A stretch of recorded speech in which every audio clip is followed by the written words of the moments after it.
नमस्कार। दिन भर की बड़ी खबरों में आपका स्वागत है। मैं श्रुति चौबे आपके साथ। आज के बुलेटिन में देखिए मुख्यमंत्री नीतीश कुमार की समृद्धि यात्रा का 5वां दिन। जानेंगे कि यात्रा के दौरान नीतीश कुमार ने क्या बड़े संदेश दिए। साथ ही दिखाएंगे आरजेडी का आक्रोश मार्च और बताएंगे बिहार में कितने लोगों के राशन कार्ड रद्द होने वाले हैं। बुलेटिन के अंत में नजर होगी बिहार में हो रही हादसों पर, लेकिन उससे पहले नजर आते हैं आज की सुर्खियों पर।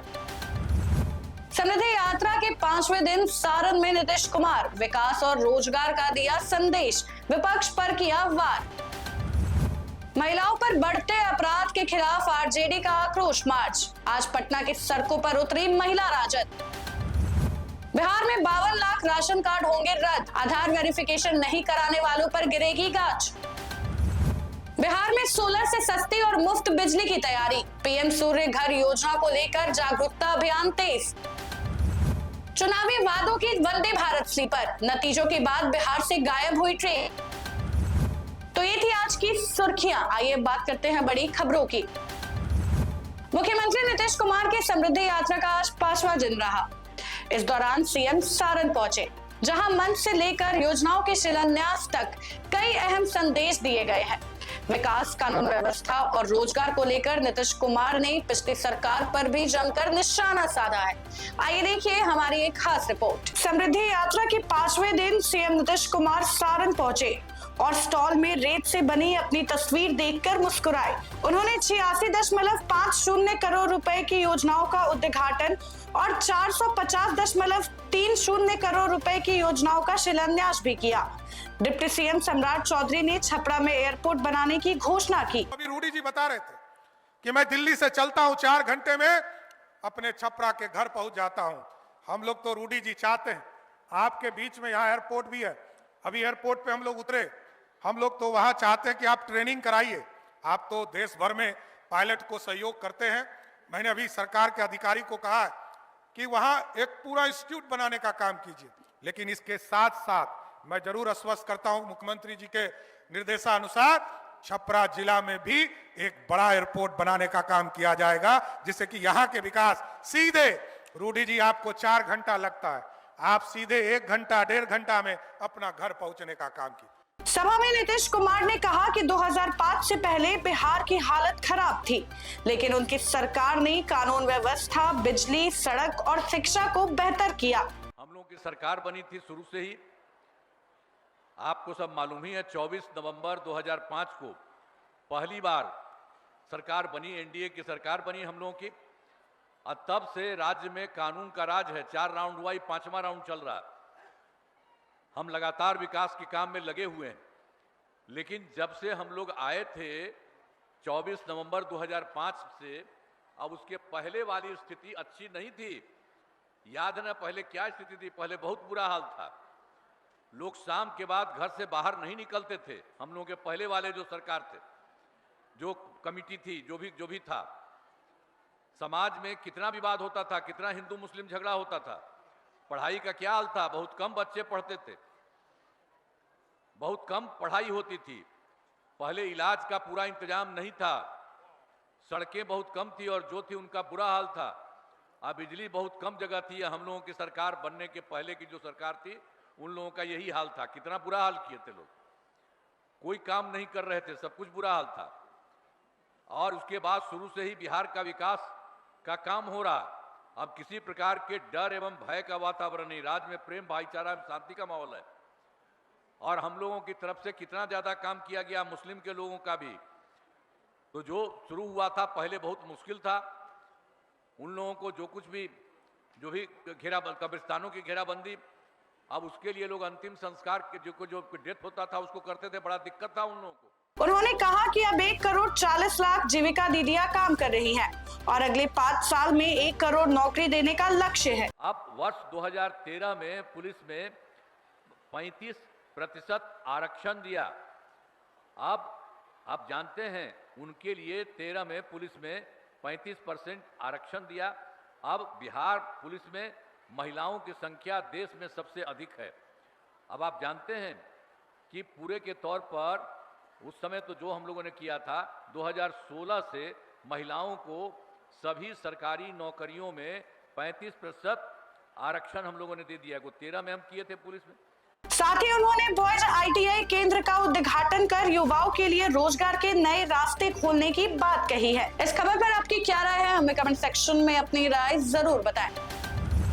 बिहार में महिलाओं के खिलाफ बढ़ते अपराध को लेकर राजद ने विरोध किया। महिला राजद के बुलावे पर पटना में इनकम टैक्स गोलंबर से आक्रोश मार्च निकाला गया, जिसमें बड़ी संख्या में महिलाएं शामिल हुई।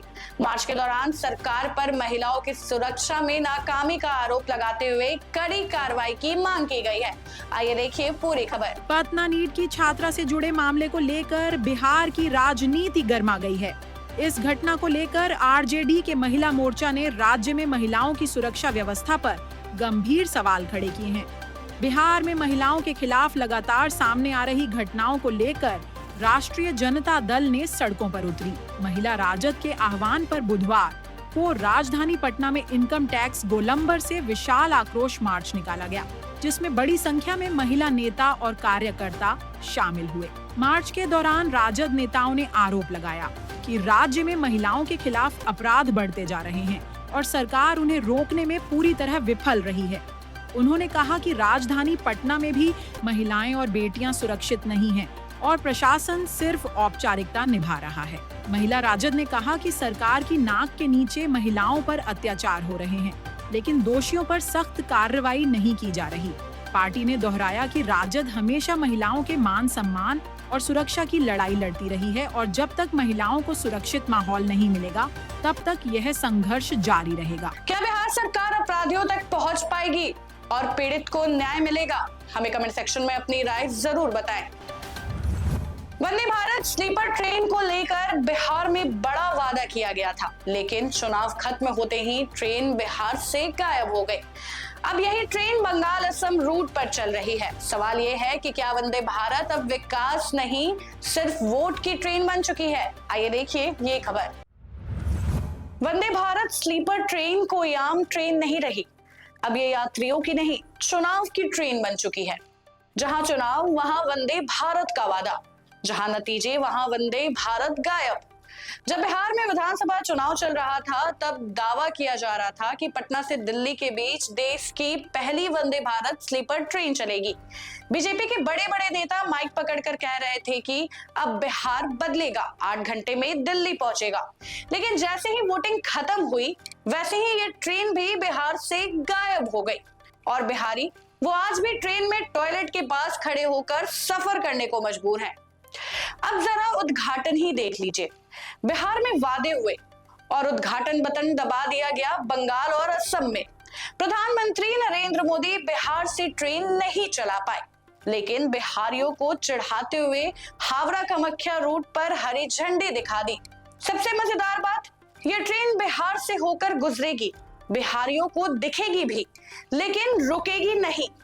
यानी बिहार में ट्रैक है लेकिन बिहारी यात्री नहीं है। सबूत भी देख लीजिए, वो भी बीजेपी के बड़े नेता की ये बात हम नहीं कह रहे, ये बात कह रहे हैं बीजेपी के मौजूदा राष्ट्रीय अध्यक्ष नितिन नवीन। 3 सितंबर 2025 को नितिन नवीन ने फेसबुक पर पोस्ट किया, नए भारत की नई गति का प्रतीक वंदे भारत स्लीपर ट्रेन, प्रधानमंत्री जी द्वारा बिहार को मिली सौगात। पटना से दिल्ली के बीच जल्द शुरू होगी वंदे भारत स्लीपर, मात्र 8 घंटे में दिल्ली। अब सवाल ये है कि अगर ये सौगात थी तो फिर ट्रेन बिहार से बाहर कैसे चली गई? खैर, इसी झूठ के सहारे बीजेपी चुनाव जीत गई और नवीन साहब सीधे राष्ट्रीय अध्यक्ष बन गए। हकीकत क्या है? देश की पहले वंदे भारत स्लीपर एक्सप्रेस 22 जनवरी से हावड़ा कामाख्या के बीच नियमित रूप से चलेगी।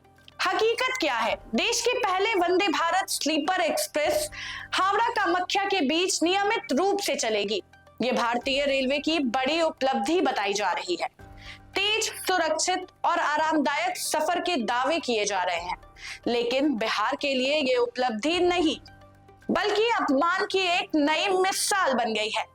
ये ट्रेन बिहार के किशनगंज और बरसोई से होकर गुजरेगी, लेकिन किशनगंज में नहीं रुकेगी, बरसोई में भी नहीं रुकेगी।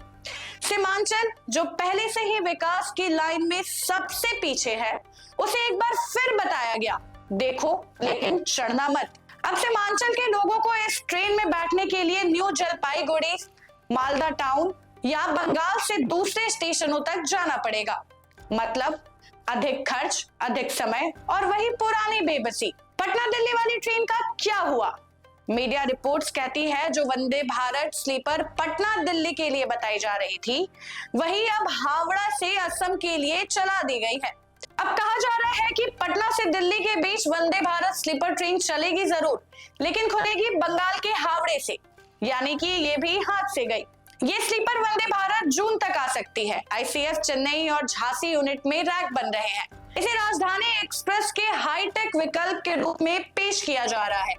जब ट्रेन तैयार थी तो चुनाव से पहले क्यों नहीं दी गई?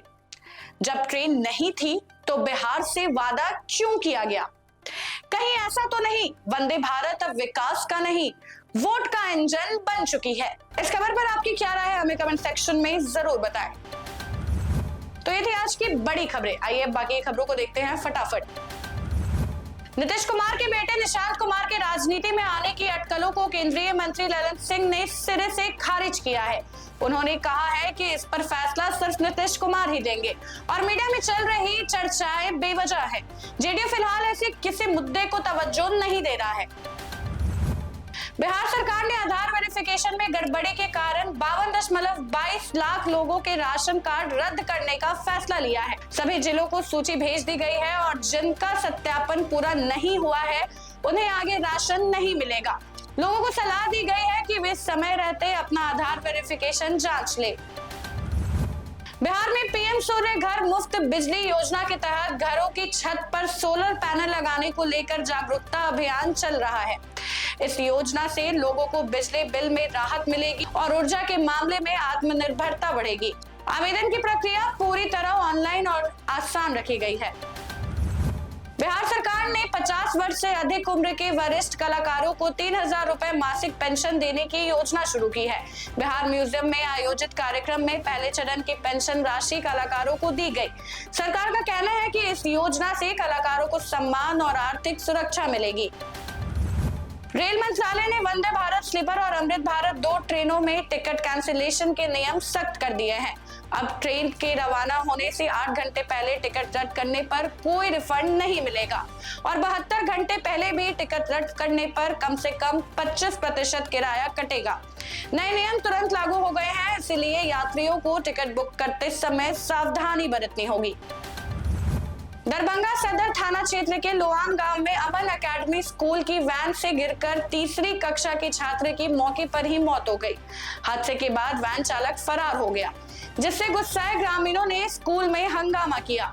पुलिस ने शव को कब्जे में लेकर मामले की जांच शुरू कर दी है। पटना के शास्त्री नगर में साई शोभा यात्रा में डांस करने को लेकर हुए विवाद में पति ने सिलबट्टे से कूचकर पत्नी की हत्या कर दी। मृतका की पहचान 19 वर्षीय प्रीति कुमारी के रूप में हुई है, जिसकी 1 महीने की बेटी भी है। हत्या के बाद आरोपी पति गहने लेकर फरार हो गया। पुलिस जांच में जुटी हुई है। गया जिले के आसम थाना क्षेत्र में जीटी रोड पर हाईवा और यात्री बस की टक्कर में बस चालक की मौके पर ही मौत हो गई। हादसे में बस में सवार 17 यात्री घायल हुए, जिनमें 7 को गया मेडिकल कॉलेज रेफर किया गया है। पुलिस ने शव को कब्जे में लेकर आगे की कार्रवाई शुरू कर दी है। कड़ाके की ठंड को देखते हुए पटना डीएम ने सभी सरकारी और निजी स्कूलों को सुबह 9 बजे से पहले संचालित करने पर रोक लगा दी है। यह आदेश 21 से 24 जनवरी 2026 तक लागू रहेगा। बिहार में मौसम में बदलाव से ठंड से कुछ राहत मिली है और पटना का न्यूनतम तापमान 13.6 डिग्री दर्ज हुआ है, जो जनवरी में पिछले 15 वर्षों में सबसे ज्यादा है। दिन में धूप से गर्माहट महसूस हो रही है। हालांकि सुबह रात की ठंड अभी बनी हुई है। मौसम विभाग के अनुसार अगले 10 दिनों तक तापमान में उतार चढ़ाव रहेगा और कुछ जिलों में घना कोहरा छाया रहेगा। फिलहाल के लिए बस इतना ही। बाकी की अपडेट्स के लिए बने रहे बिहार न्यूज टुडे के साथ। तब तक के लिए धन्यवाद।